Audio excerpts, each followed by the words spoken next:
want to regulate, regulate, and regulate. They want to have financial regulation. This goes back to sort of the Roosevelt answer to the Great Depression, so separate the banking sector. You want to have a very active fiscal policy, big government.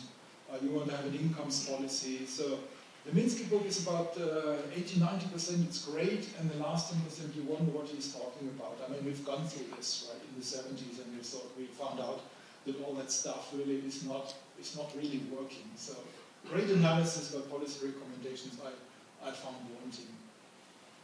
Go to the Austrians. This is the Austrian cycle. Goes back to the concept of the natural interest rate, Knut Wicksell. Here we have GDP expanding. The market rate is equals to the natural rate, so the natural rate gives you is a reflection of the return to capital. As long as these two match, everything moves in equilibrium. Then the market rate goes below the natural rate. It becomes attractive to borrow, to invest. This can happen through mistake by the central bank. The central bank puts the policy rate down, drags the rest of the market rates down.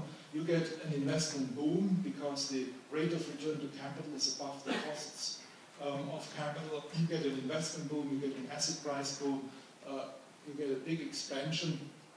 At some stage, either the natural rate comes down through an exogenous shock, or the market rate goes up because the central bank gets worried about the situation.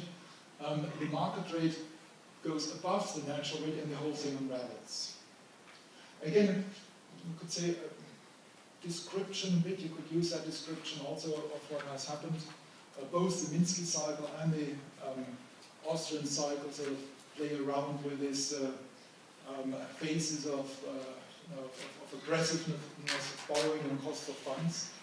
The Austrians, I think, when I compare this, let's say, with the post-Keynesians, the Austrians also have a problem, and actually they lived out their problem in the early 30s, because that was the predominant theory when we went into recession in 1929. And you will recall the famous statement by Andrew Mellon, who was, I would say, well, certainly not a theorist of the Austrian economists, but he kind of translated them into reality, and this had the effect that Austrian economics also has been given the name of the liquidationists, as he was at some stage, you can see he was calling for the liquidation of labor, liquidation of stocks, farmers, everything, liquidate real estate and purge the rottenness out of the system. So that was the idea that you could actually go back to equilibrium once you have done away with the excesses. Problem,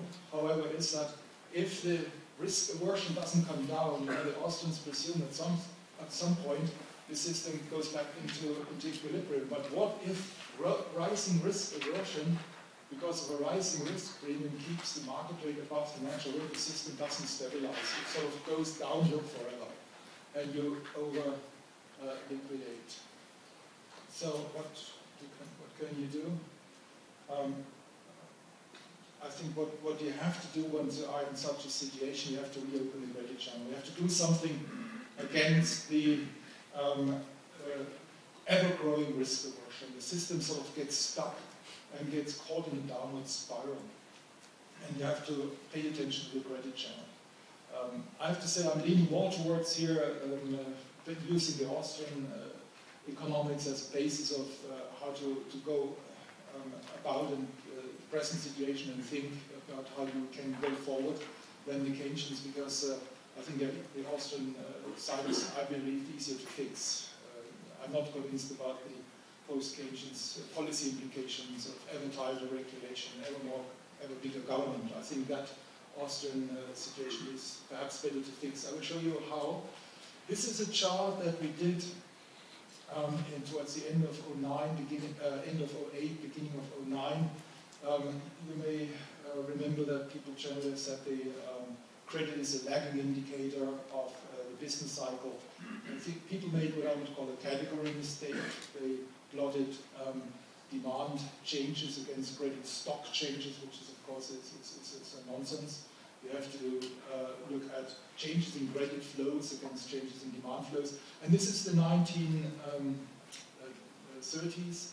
You can see here how the Roosevelt, the Roosevelt policy of reassuring depositors and recapitalizing the banks lifted credit from its compressed state, gave you an impulse upwards.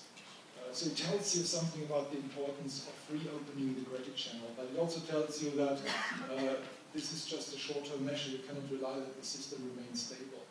In fact, this is the credit cycle of the US since the stock market crash of 1929. It actually fits very well. I don't think that many people before us sort of looked at the changes in credit flows and reconstructed the changes of credit flows in the US on a consistent basis back to 1928. But when you do this, you see a very clear correlation between the credit cycle and the real economy cycle, and especially in times of crisis, I think the reopening of the credit channel is absolutely crucial. What you have here, this is the Roosevelt moment, and you could call this perhaps the Paulson moment.